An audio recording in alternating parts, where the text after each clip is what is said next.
Hey guys, welcome to new creepy video. Please like and subscribe to our channel. Let's begin the video. Story 1. This story is about how much girl loved her aunt, and her aunt came to her to comfort her in flight after she was dead. When I was growing up on Long Island, I adored my Aunt Elizabeth. She was my dad's baby sister, 12 years younger and 17 years older than me. She was a flight attendant for a major carrier and lived in an apartment in the city. A classic Italian beauty, petite, with beautiful olive skin, green eyes, and jet black hair. She doted on me. I loved the pictures and gifts she'd bring me from other parts of the country, and sometimes even Europe. When I got older, my parents would let me visit her apartment, where she and her equally gorgeous and glamorous friends would smoke cigarettes, drink cocktails, play records, and talk about sophisticated and adult things. I felt cool just being there. One day, she called in sick to work, thinking she had the flu, but it turned out to be meningitis. She passed away within 2 days. What followed were the saddest events of my childhood. I remember my father crying as he dressed for her wake, one of the few times I ever saw him cry. At the wake, Aunt Elizabeth was laid out in her flight attendant uniform, still beautiful. I remember how soft and lovely the cream-colored satin lining of her casket felt. So many people came to her funeral that they spilled out onto the sidewalk next to the church. Sunday dinners with my grandparents and extended family never felt the same after she was gone. Ironically, though I was the niece of a flight attendant, I've always been terrified of air travel. I used to travel frequently for work, and on long-haul flights, I could only cope with the help of red wine and Ambien. Recently, I decided to stop relying on that crutch. On my first flight across the country in a while, I took melatonin, sat anxiously in my seat, and tried to sleep. Eventually, I did, and what followed were terrifying dreams. The dream took place on a flight where the cabin pressure dropped and the plane began plummeting. Everyone panicked and screamed. Suddenly, I saw a flight attendant walking calmly down the aisle toward me. It was Aunt Elizabeth. She wore the same flight attendant uniform she was buried in, but her legs and feet were bare. She smiled at me warmly, as if greeting an old friend. She took my hand and said, "It'll be okay, honey. It really will. Things can look bad, and sometimes it gets a little turbulent, but the pilot will right it." She then asked, "How are you?" I blurted out details about my life, where I went to school, my first job, the ridiculous cost of rent, and changes in our hometown. I told her about my family and how much she would have loved modern things like cell phones. As I spoke, I noticed the plane returning to normal. The pressure stabilized and people calmed down. The dream ended with Aunt Elizabeth's hand on my shoulder, and I woke up just before landing. I was so stunned by this dream. I hadn't thought about Aunt Elizabeth in detail for years. I called my mother and told her what happened, mentioning how strange it was that in the dream she was barefoot. My mother paused and said that Elizabeth was, in fact, buried barefoot. It was a custom in the little corner of Sicily where my father's family comes from. I hadn't known this, as her lower casket lid had been closed during the wake. I'm not religious, but that moment made me believe Aunt Elizabeth came to comfort me during a time of stress and fear, or that some part of her did. It felt wonderful and moving, like a warm blanket around me. Memories of her that I hadn't thought about in years suddenly surfaced. bringing tears to my eyes. I've been through a lot in my life. Moves, unemployment, divorces, losing and regaining a house, and the loss of friends and family. For a few moments in a dream, I got to see someone I loved and who loved me. Someone who reminded me of the joy and excitement I had as a child, facing the big world ahead. Aunt Elizabeth, visit again anytime. Before we start second story, please subscribe our channel and like this video. Story 2. My family and I once brought back some small vases that we were told were 400 years old from Machu Picchu. The vases were made from mud and had a face carved on them. They were given to us by a family friend who said he wanted to give us something special for visiting Peru.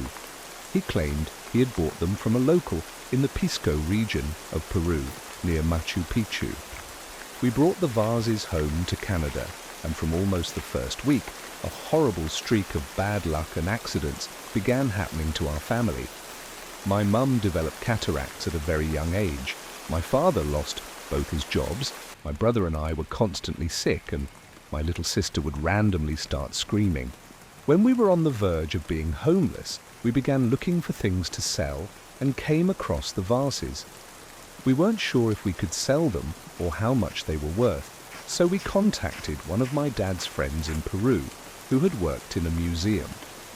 After some discussion, he told my dad that these types of items are not meant to leave their home soil and weren't worth more than a few bucks. He also said they were probably cursed. He advised us to prick our fingers, smear a little bit of blood on each vase, and send them back to lift the curse. At first, we were very skeptical. It seemed ridiculous, like something out of a movie.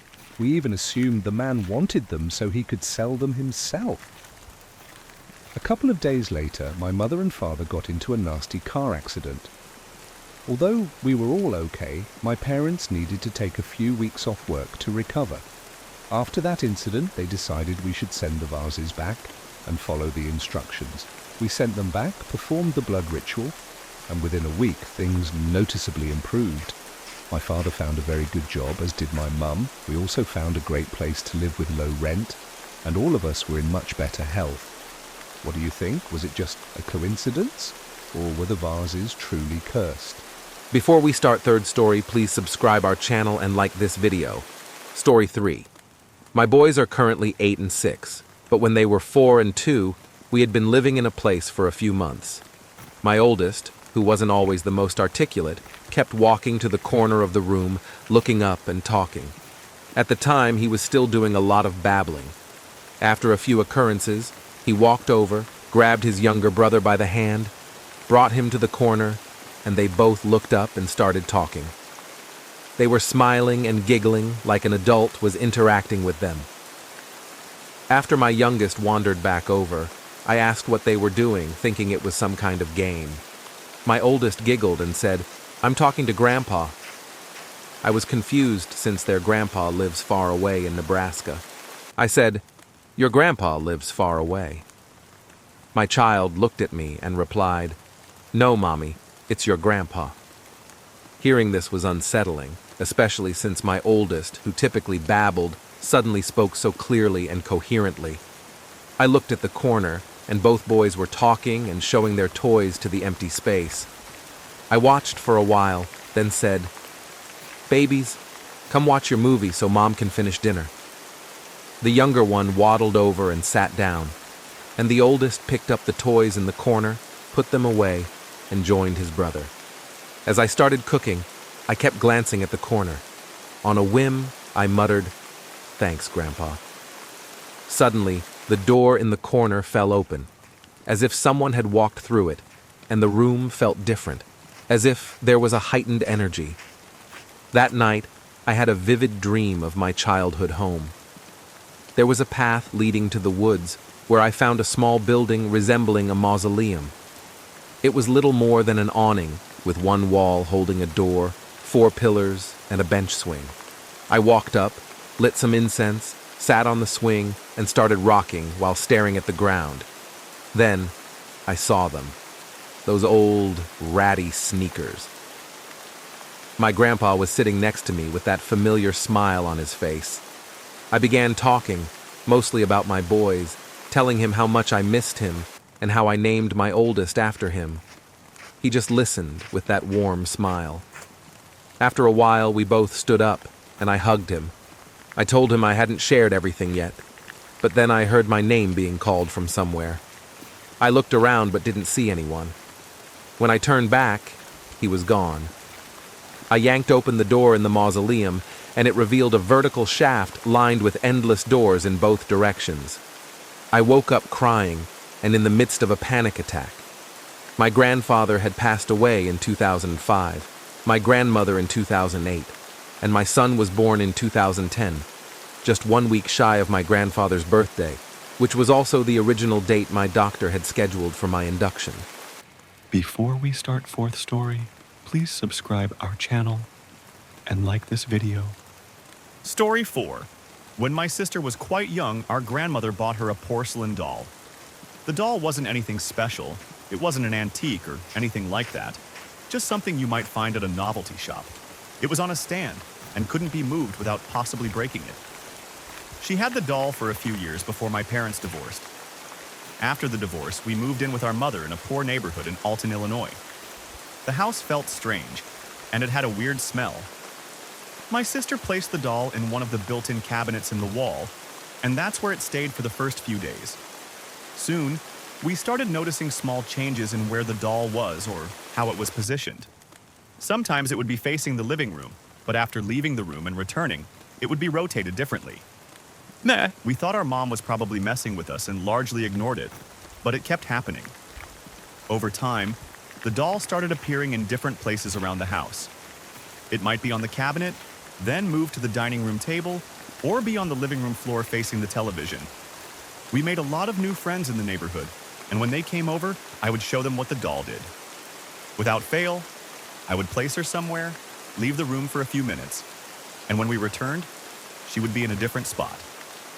Initially, we thought it was just our mom playing tricks on us. However, our mom worked a lot, and we often skipped school to stay home, so it couldn't have been her.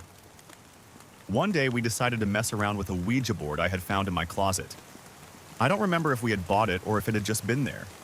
The messages from the board identified a spirit named Candy Zimmerman. She didn't say much, but she mentioned having a crush on me. On one occasion, I skipped school while my sister went. I walked with my buddy to the bus stop, saw my sister get on the bus, and then headed back home. My mom was working, so I locked up the house and decided to go back to bed, since I was still tired.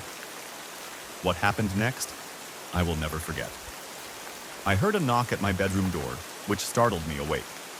I ignored it and laid my head back down. A few minutes later, there was another knock, louder this time and in a rhythmic pattern that I still remember. I was freaked out and lay there with my eyes open for what felt like forever. The door to my bedroom was heavy and usually stuck in warmer weather, which it was at the time. Suddenly, the door popped open just enough for me to see into the hallway, but not enough to see past the edge of my bed. When I sat up and looked, I saw the doll. It was standing on its stand at the entrance to my room, staring at me. At first, I was more annoyed than scared. I thought my sister had come back early and was messing with me. I grabbed the doll by its hair, carried it out to the living room, and looked around. No one was there. I checked the front door. It was still locked. I barged into my sister's room, empty.